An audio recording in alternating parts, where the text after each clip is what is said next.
When white doesn't play e4, the most popular alternative is d4.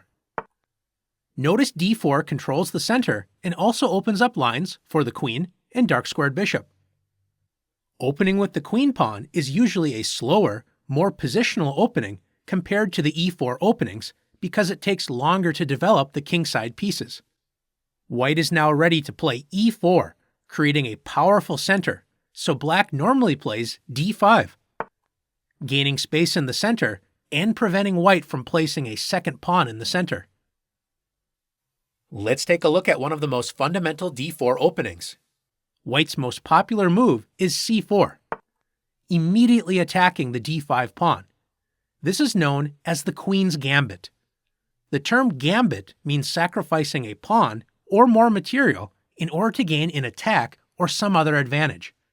The name queen's gambit is confusing because after d takes c4, known as the queen's gambit accepted, white can gain the pawn back immediately with queen to a4 check, checking black's king and threatening the c4 pawn all at the same time. White does not have to worry about regaining the pawn and can play e4, taking over the center and opening up the f1's bishop attack on the c4 pawn. Since white is able to get two pawns in the center and develop quickly, black does not want to fall further behind in development and try to hold on to this pawn.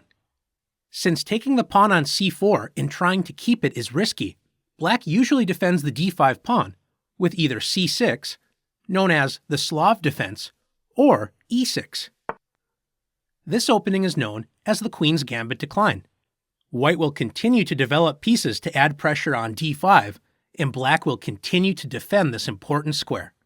After knight to c3, white develops a knight and places more pressure on black's center.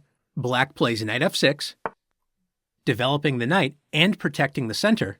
White plays bishop to g5, pinning the knight on f6 that was protecting the d5 square, and black plays bishop to e7, developing a piece and unpinning the knight on f6. Black is ready to castle, and white will focus on completing development on the kingside and castling as well. Are you ready to test your d4 opening knowledge? Let's do it.